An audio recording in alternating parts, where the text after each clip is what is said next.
तो भागवत की कथा, भागवत उसको मिलती है जिसको सौभाग्य मिलता, और भागवत वो है अगर लास्ट टाइम पे भी सुन लो तो आपका कल्याण है। अब किसी से लास्ट टाइम की कहते तो वो कहेगा ठीक है अब जवानी में क्या सुनना, बुढ़ापे में सुन लेंगे।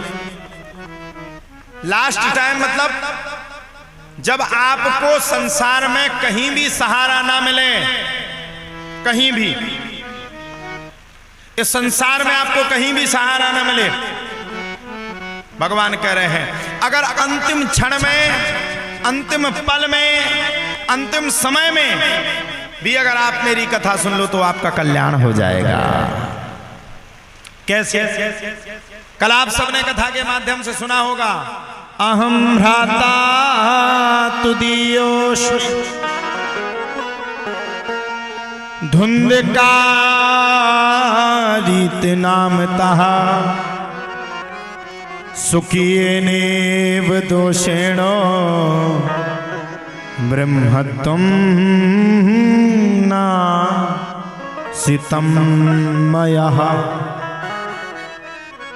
अहम भ्राता तुदीयोस्मि धुंधकारित नामतः। ये जो धुंधकारी आता है ये भागवत के अंतर्गत नहीं है, ये भागवत के महात्म्य के अंतर्गत है। धुंधकारी का भागवत में चर्चा नहीं है, भागवत के महात्म्य में चर्चा है। अब समझिए महात्म्य का मतलब क्या है। महामाया यत्रत इति महात्मा। महात्मा मतलब जिसने भागवत की कथा सुनी, जिसकी कथा सुनने से जिसको कथा समझ में आई, और जिसने अंतिम क्षण में भी, इसका उदाहरण दे रहे हैं। डॉक्टर प्रस्तुति करते ना, कोई कई दवाएं जब निकलती है तो वो बताते हैं कि इस दवा को खाने से आपका ये रोग ठीक होगा। बोले कैसे? बोले मैंने 500 मरीजों के ऊपर इसका वो किया है, अनुभव किया। उसी प्रकार से भगवान की कथा का अनुभव भी भागवत कह रही है। अनुभव जानते?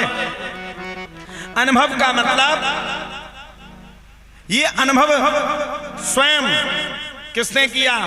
बोले ये अनुभव स्वयं साक्षात्कार होकर के धुंधकारी ने किया। चलिए थोड़ा सा धुंधकारी के चरित्र में हम सब लोग पर्दा दे देते हैं। धुंधकारी के चरित्र को हम लोग सुनते हैं विस्तार पूर्वक। तुंगभद्रा तटे पूर्व मभूत्पतन मुत्तमो यत्र वर्णाश्वधर्मेण सत्य सत्कर्म तत्परः। मैंने आपसे पहले ही प्रयोजन में बात कह दी है कि मैं किसी भी ब्राह्मण को नहीं मानता, लेकिन मैं सब ब्राह्मणों को मानता हूं। किसको मानता? जिसका कर्म अच्छा है। कर्म प्रधान विश्व रुचि राखा, और जो जस करहि सो तस फल चाखा। अगर धुंधकारी जैसा बालक है तो उस ब्राह्मण को मानने से, उस ब्राह्मण को अगर ना भी मानो तो चलेगा। अच्छा पहले तो एक बात समझ लो, जो आपके कर्म के आधार पर लिखा हुआ है वो आपको मिलेगा। भाग दौड़ की आवश्यकता नहीं है। आजकल तो बुंदेलखंड में इतनी भाग दौड़, उनका फलाने देवता का दरबार लगा, उनका ढिकाने देवता का, उन्हें पथरिया माता न करें। अरे बोले पथरिया नहीं, अब तो बोले चमत्कारी कुआं निकल आया, जो कुआं का पानी पी लेगा वो बुढ़ापे से जवान हो जाएगा। अभी निकला था ये कुआं, नेट पे डला था। हमने पूछा, हमने कहा इसकी विशेषता क्या है? बोले कोई बुढ़ा आदमी जाएगा और अपने ऊपर कुआं का पानी डाल लेगा और 2 घूंट पी लेगा तो बुढ़ापे से जवान हो जाएगा। तो हमने कहा हम भी चले जाते, वैसे तो जवान हैं ही, लेकिन थोड़ा बुढ़ापे का शरीर हमारा भी हो गया। हमने कहा हम पी लें तो हो सकता और जवान हो जाए। जब तक हम लौट करके आए कुआं का पानी नष्ट हो गया। हमने पूछा भैया कुआं कहाँ गया? बोले वो तो बंद हो गया। बोले क्यों? हमने कहा जवान नहीं हुए। अरे बोले और कुआं को पानी पी गया सो मेलो हथों से जुकाम और होगा। ये मत करो। क्या करो? प्रभु चरित सुन बेको रसिया राम लखन सीता मन बसिया। प्रभु चरित सुन बेको रसिया राम लखन सीता मन बसिया। हनुमान जी महाराज कह रहे हैं, हनुमान जी के ऊपर भगवान की कृपा कब हुई? हो प्रभु चरित सुन बेको रसिया। प्रभु चरित सुन बेको रसिया। प्रभु चरित सुन बेको रसिया।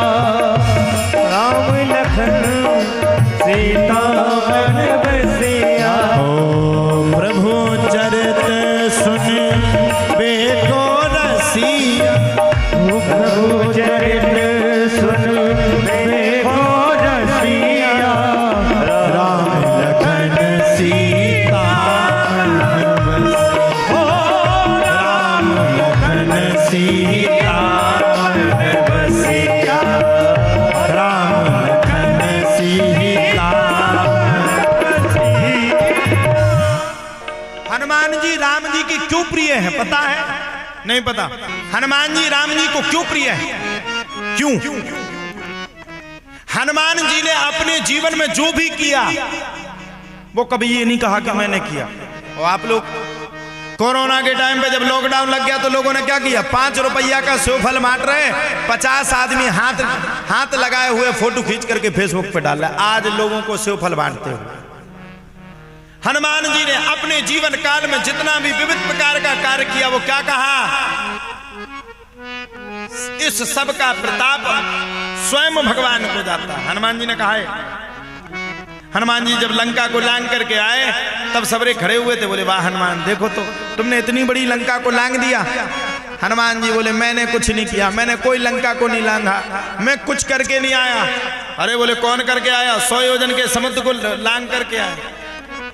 अगर काश तुम उनमें से कोनो हो तो कि 100 योजन को समुद्र लांग के आओ हो तो हम कह रहा वो धरती पर ना समाओ तो वो खुद कहने लगता मैं ही भगवान हूं।